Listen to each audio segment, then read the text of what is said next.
परिचय। अंकिता, जैसा कि हम जानते हैं कि पौधों को पानी की आवश्यकता होती है। विल्टेड पत्तियां फिर से हरी हो जाती हैं जब उनकी जड़ों में पानी डाला जाता है, जिसका मतलब है कि पानी पत्तियों तक ऊपर पहुंच जाता है। हाँ, हमने ये भी सीखा है कि प्रकाश संश्लेषण के लिए पत्तियों को पानी की जरूरत होती है। इसी तरह पत्तियों में उत्पादित खाद्य में पौधे के अन्य हिस्सों, तनों, जड़ों, फूल और फलों में भी पहुंच जाता है। इसे पहुंचाने की प्रक्रिया ऊतकों द्वारा की जाती है। हाँ अंकिता, इसी तरह पशुओं में आंत द्वारा अवशोषित भोजन शरीर के सभी भागों के लिए होता है। फेफड़ों में अवशोषित ऑक्सीजन शरीर की हर कोशिका तक पहुंचती है। कोशिकाओं में उत्पादित कार्बन डाइऑक्साइड उन्मूलन के लिए फेफड़ों में लाई जाती है। एकदम सही माधुरी, ऐसे सभी कार्य परिवहन प्रणाली के परिणाम हैं। तो आओ अपने इस अध्याय में परिवहन प्रणाली के बारे में विस्तार से चर्चा करें।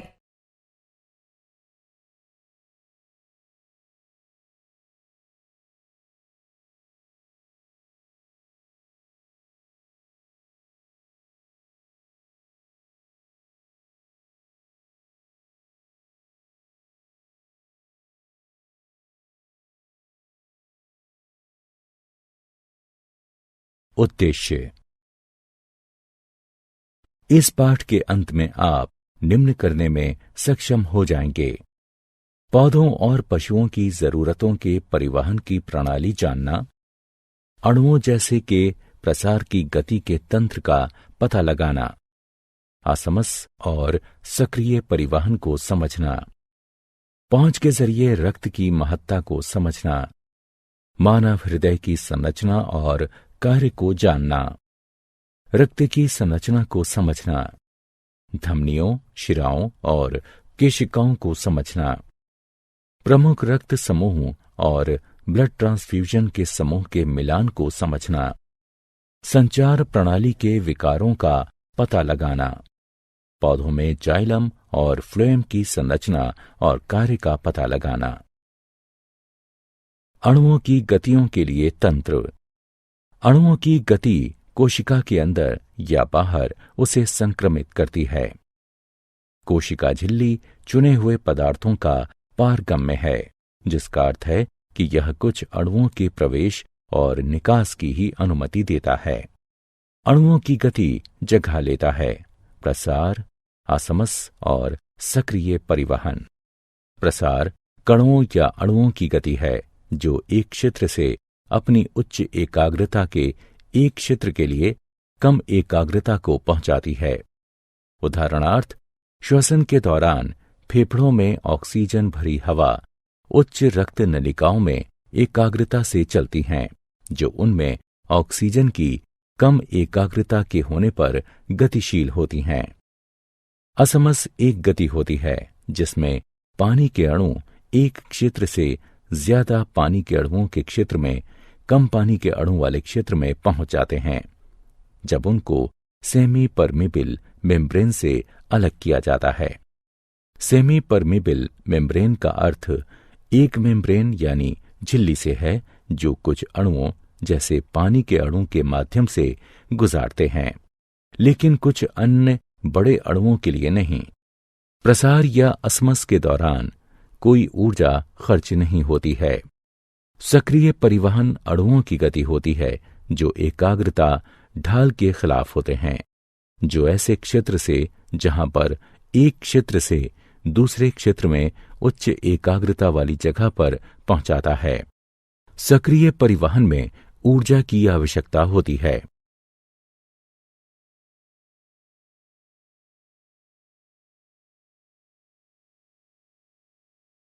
मानव में वहन।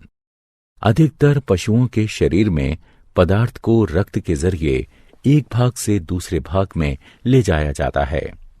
इस प्रकार रक्त परिवहन के लिए ऊतक है और पूरे शरीर में पहुंचता है।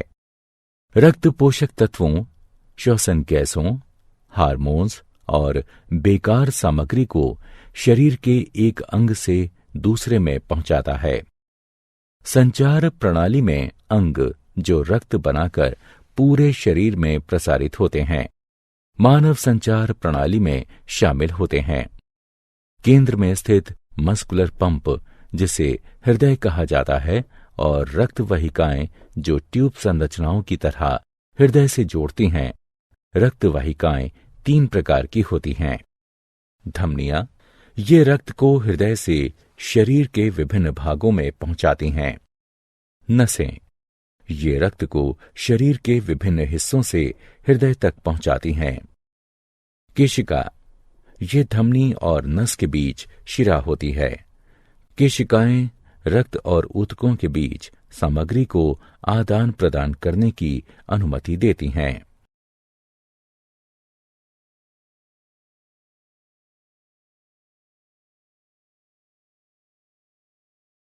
मानव हृदय संरचना। हृदय एक शक्तिशाली मांसपेशियों का अंग होता है जो सीने के ऊपरी भाग में फेफड़ों के बीच होता है। इसमें 4 चैम्बर होते हैं, 2 दाएं और बाएं, एट्रिया, सिंक कोष्ठ, आलिंद भी कहा जाता है इसे, और 2 दाएं और बाएं निलय हैं। हृदय विशेष मांसपेशी कोशिकाओं, जिसे हृदय की मांसपेशी फाइबर भी कहते हैं, जो हमेशा चलती है और बिना आराम किए हमेशा चलती रहती है। संकुचन और विश्राम को 2 धड़कनों के बीच के समय को कहा जाता है, जिसमें वाहिकाएं रक्त को पंप करती हैं। हृदय की धड़कन से शरीर के बाकी सभी अंग उचित तरह से वहन का काम करते हैं। 1 मिनट में सामान्य मानव का हृदय 72 बार धड़कता है। हृदय की धड़कन में असामान्यताओं का पता लगाने के लिए ईसीजी या इलेक्ट्रोकार्डियोग्राफी करवाते हैं।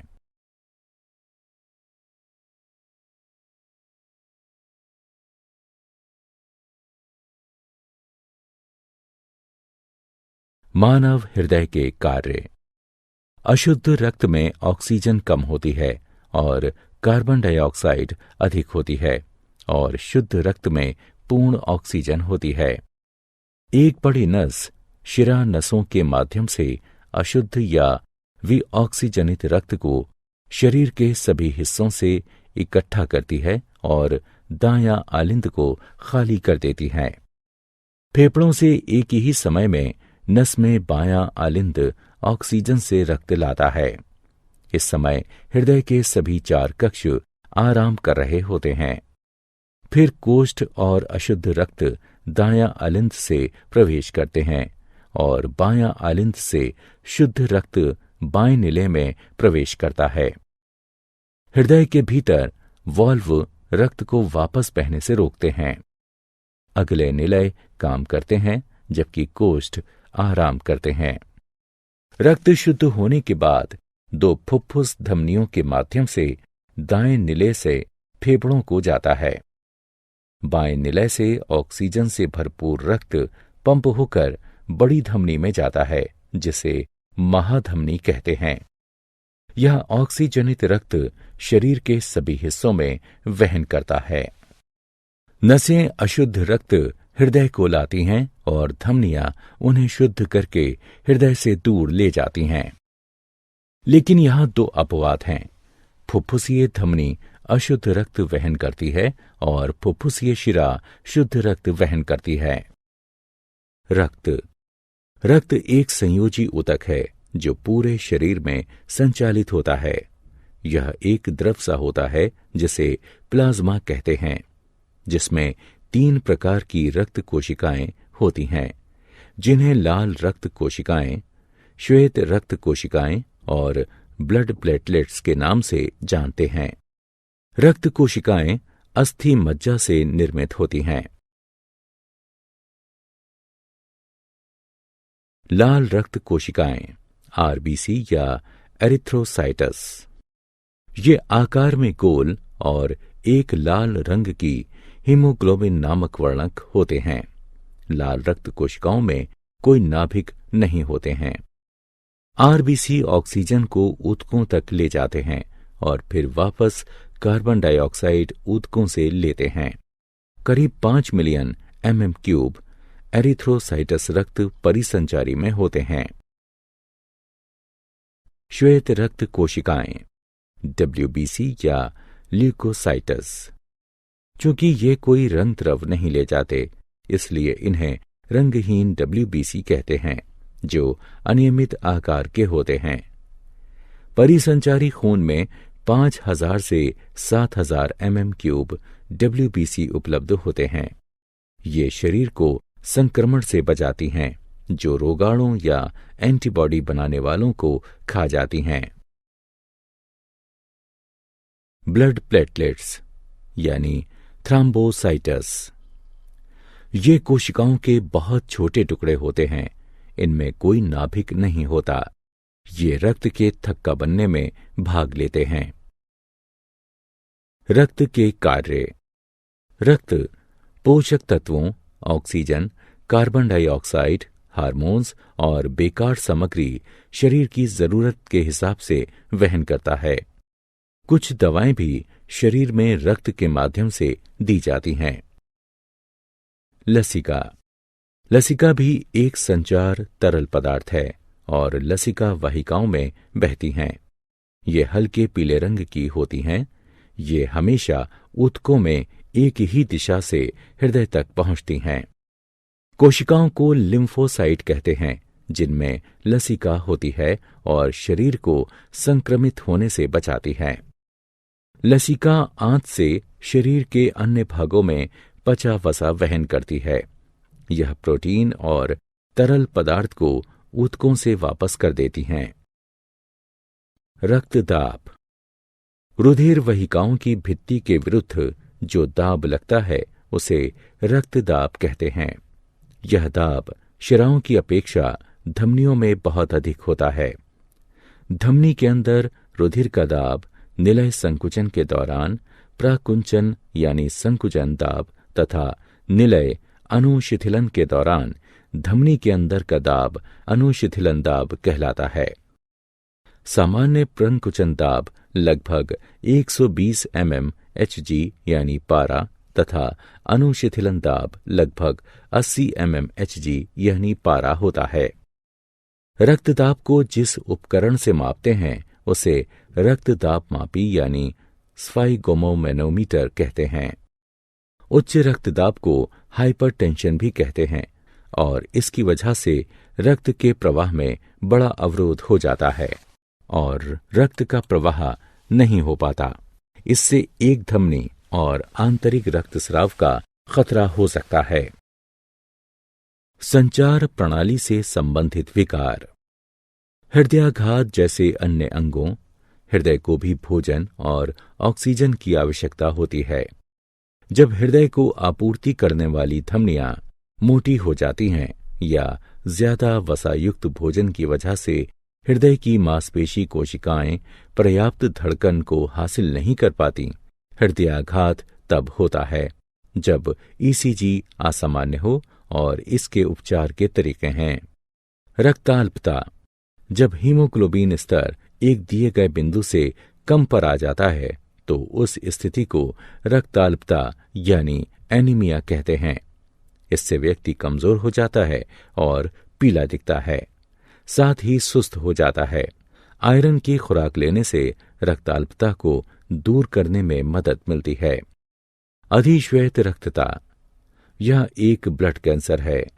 संकीर्ण हड्डी लाल रक्त कोशिकाओं की कीमत पर अत्यधिक श्वेत रक्त कोशिकाएं बनाती है। उच्च रक्तदाब।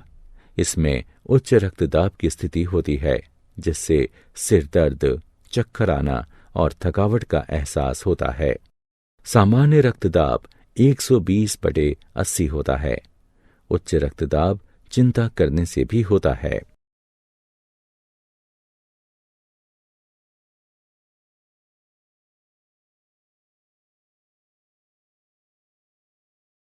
पादपों में परिवहन। पानी का परिवहन पादपों की जड़ों को पानी और खनिज मृदा से हासिल होता है। हमने पहले भी सीखा है कि पानी जड़ों से पत्तियों को ऊतकों जाइलम और फ्लोएम द्वारा प्रकाश संश्लेषण की क्रिया से उनकी आवश्यकता की पूर्ति करता है। ट्रेकीट और वाहिकाओं, जो जाइलम की निर्जीव कोशिकाएं होती हैं, पानी को जड़ से लेकर मृदा से पत्तियों तक पहुंचाती हैं। खाद्य सामग्री का परिवहन पादप के अन्य भागों में पत्तियों से पहुंचता है, उसे ट्रांसलोकेशन कहते हैं। यह सामग्री फल, स्टेम या जड़ों में संग्रहित की जा सकती है। जल का परिवहन। पानी और खनिजों को जब ऊंचाई की ओर गुरुत्वाकर्षण के विरुद्ध चढ़ाना होता है तो ऐसा वाष्पोत्सर्जन के द्वारा होता है। वाष्पोत्सर्जन एक प्रक्रिया है जिसमें पानी वाष्प के रूप में पत्ती की सतह से जाता है, जिसे रंध्र कहते हैं। इससे जल अनवरत गति से जड़ के जाइलम में जाता है और जल के स्तंभ का निर्माण करता है। खाद्य और अन्य पदार्थों का परिवहन। खाद्य सामग्री शुगर्स और पत्तियों में संश्लेषित अन्य खाद्य अणु परिवहन फ्लोएम के माध्यम से पादप के अन्य भागों में पहुंचते हैं। चलनी ट्यूब फ्लोएम की जीवित कोशिकाएं होती हैं जो भोजन का परिवहन करती हैं। क्रियाकलाप। 2 छोटे बर्तन लीजिए जो लगभग एक आकार के हों और दोनों में समान मात्रा की मृदा डालें।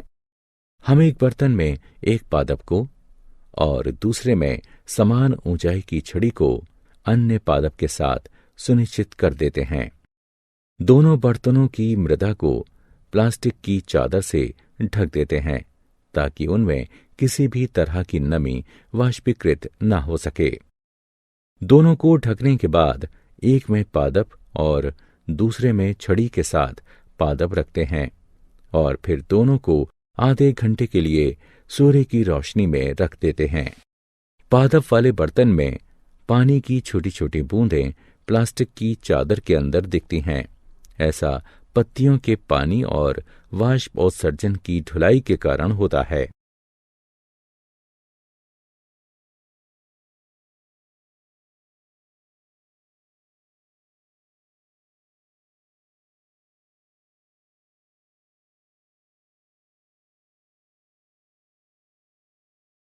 क्या आप जानते हैं हीमोग्लोबिन की मात्रा पुरुष और महिलाओं में भिन्न भिन्न होती है। पुरुषों में इसका सामान्य स्तर 14.5 प्लस और -2 ग्राम प्रतिशत है। महिलाओं में इसका सामान्य स्तर 12 प्लस और -2 ग्राम प्रतिशत है। मानव में रक्त हृदय के माध्यम से एक पूरे चक्र में 2 बार गुजरता है, इसलिए इसे द्विपरिसंचरण कहते हैं। सिनोआर्टरियल यानी SA नोड छोटी मात्रा में विशिष्ट मांसपेशी कोशिकाओं की दीवार के दाएं कोष्ठ में पाया जाता है, जो वीना कावा के निकट खुलता है। ये ऊतक हृदय की धड़कन को संतुलित रखता है। जब यह कार्य विफल हो जाता है तो रोगी के सीने में इलेक्ट्रॉनिक उपकरण यानी पेसमेकर त्यारोपित किया जाता है ताकि उसके हृदय की धड़कन को संतुलित रखा जा सके। सारांश। आइए हमने जो कुछ सीखा है उसे संक्षेप में दोहराएं। कोशिकाओं के अंदर या बाहर अणु की गति प्रसार असमस या सक्रिय परिवहन द्वारा होती है। अधिकतर पशुओं में रक्त का संचार हृदय के माध्यम से होता है और रक्त वाहिकाओं से यह शरीर के अन्य भागों तक पहुंचता है। मानव के हृदय में 4 संभाग हैं, 2 ऊपर कक्ष जिन्हें कोष्ठ कहते हैं और 2 नीचे के कक्ष जिन्हें निलय कहते हैं। केशिकाएं, धमनी और नस के बीच पतली रक्त वाहिकाएं होती हैं। लसिका प्रणाली लसिका वाहिकाओं से बनी होती हैं, जो रंगहीन द्रव होता है जिसे लसिका प्रवाह कहा जाता है। पादपों में पानी मृदा से अवशोषित होता है और यह जाइलम वाहिकाओं द्वारा पत्तियों एवं अन्य भागों तक पहुंचता है।